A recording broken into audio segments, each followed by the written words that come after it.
துதி என்பது பரலோகம் திறக்க ஒரு வழி. பரலோகம் திறந்துச்சுன்னா இறங்கி வரும். ஆமே, போர்ட்டல்னு சொல்லுவாங்க அது ஆங்கிலத்தில். போர்ட்டல், வட்ட வடிவில் வானத்திலிருந்து அப்படியே ஒரு போர்ட்டல். இது வழியா என்ன ஆகும்? இறங்கி வரும். எத்தனை பேர் ஆமேன்னு சொல்றீங்க? உமக்கு சிங்காசனம் அமைத்திட உம்மை துதிக்கிறோம் இயேசுவே, பரிசுத்த அலங்காரத்துடனே.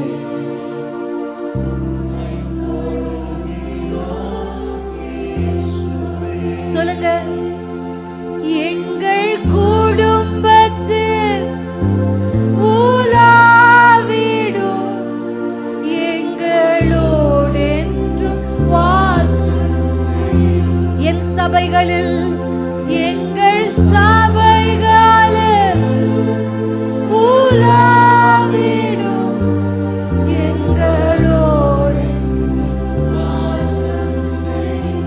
காலையில எழும்பின உடனே துதியின் சத்தம் உங்க காதுகளை கேட்கும். ஆமென், அல்லேலூயா. ஒரு நாள் நான் காலையில் எழும்போது ரொம்ப உடல் வலி, மனசோர்வும் கூட, டயர்டா இருந்துச்சு. அந்த ஸ்பிரிட் ஆஃப் ஹெவினஸ். அடுத்து ஊழியம் இருக்கு சாயங்காலம். டக்குன்னு எனக்கு ஒரு தோணல். நான் ரொம்ப நாளைக்கு முன்னாடி ஒரு பாடலை கேட்டிருந்தேன். அது ஒரு African song. Emmanuel has done it again oh அப்படின்னு அவங்க பாடுவாங்க. ரொம்ப நல்லா இருக்கும் அந்த பாட்டு. யூடியூப்ல தான் நீங்க போய் அதை கேட்டு பார்க்கலாம். அந்த பாட்டு என்ன, அது வந்து ஒரு மாதிரி ஆப்பிரிக்கன் மியூசிக்கோட என்ன பண்ணும் வரும். நானும் ஜெயின் மட்டும்தான் இருந்தோம். அப்படியே ஜெயினும் முழிச்சிட்டா அந்த ஃபோனில் அந்த பாட்டை போட்டுட்டு ரெண்டு பேரும் சேர்ந்து Emmanuel has done it again yo அப்படியே பாடு. அப்படியே என்ன அர்த்தம்? அந்த பாட்டு என்ன சொல்லுதான்? ஆண்டவர் மறுபடியும் செய்கிறார். அந்த வார்த்தை அறிக்கை செய்ய ஆரம்பிச்சேன் நான். கர்த்தர் மறுபடியும் செய்கிறார் அப்படின்னு என்ன அர்த்தம்? நேற்று செஞ்சவர் இன்னைக்கும் செய்கிறார், இன்றைக்கு செய்பவர் நாளைக்கும் செய்வார். அந்த பாடல பாட பாட எனக்குள்ள பயங்கர உற்சாகம். அவ்வளவுதான். ஒரு 5 minutes அந்த பாட்டை கேட்டதுக்கு அப்புறம் எனக்குள்ள பயங்கரமான ஸ்ட்ரென்த். அந்த வார்த்தையை கூட சேர்ந்து எப்பவுமே நான் கேட்க மட்டும் மாட்டேன், கூட சேர்ந்து பாடுவேன். கர்த்தர் அதை எனக்கு எப்பவுமே சொல்லிட்டு, நீ வாய் திறந்து பாடு, ஏன்னா உங்க நாவல அதிகாரம் இருக்கு, அத்தாரிட்டி இருக்கு.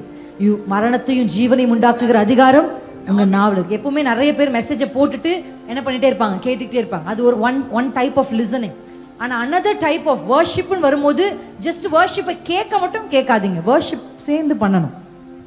பிரசங்கத்தை சேர்ந்து பண்ண வேண்டாம், வர்ஷிப்பை சேர்ந்து செய்யணும். அப்படி நீங்க சேர்ந்து உங்க உதடுகளை அசைச்சு பாடணும். அப்ப அந்த அட்மாஸ்பியரை காலையிலே நீங்க கிரியேட் பண்ணிட்டீங்கன்னா, அந்த நாளுக்கு நீங்க கிரியேட் பண்ணும்போது நீங்க சந்திக்க போகிற நீங்க இன்னும் அந்த யுத்தத்தை பார்க்கல, இன்னும் அந்த பிரச்சனையை பார்க்கல, இன்னும் அந்த விபத்தை பார்க்கல, ஆனா இப்ப நீங்க துதிக்க ஆரம்பிக்கும் போதே அங்க ஜெயம் நடந்துட்டு. அல்லேலூயா. உங்கள் எதிர்காலத்திற்கு நீங்கள் அனுப்பி வைக்கக்கூடியது உங்கள் துதியும் உங்கள் ஜபமுமே தவிர வேறு ஒன்றுமே கிடையாது. இன்னைக்கு நீங்க செய்யற ஜபம் 2025 டிசம்பர்ல போய் நின்னு உங்களுக்கு கதவை திறந்து விடும். இன்னைக்கு நீங்க செய்கிற துதி இந்த 2025ல இல்ல 2026ல உங்களுக்கு விரோதமாய் உருவாக்கப்படுகிற ஆயுதத்தை ஜெயித்து முடிக்கும். அப்போ உங்க ஃபியூச்சருக்கு, you can't send money to your future, but you can send your prayer to the future. You can send praise to the future. அப்படிதான் அர்த்தம். உங்க பிள்ளைகளுக்கு இப்ப நீங்க செய்கிற ஜெபம் நாளைக்கு உங்க எல்லா பிள்ளையும் நடந்து போகும்போது அடைக்கப்பட்ட வாசல், உங்க பிள்ளை கரெக்டா அந்த இடத்துல போய் நிக்கும் போது அந்த வாசல் திறக்கும். சுத்தி இருக்கிறவங்க எல்லாம் கேட்பாங்க, ஏய் நான் எங்க கிட்ட இருக்கிற மாதிரி உன்கிட்ட ஒரு சர்டிபிகேட் இல்லையப்பா, உன்கிட்ட படிப்பு இல்ல, உன்கிட்ட பணம் இல்ல, எது உனக்கு இந்த கதவை திறந்தது? என் தாயின் முழங்கால் ஜெபம்.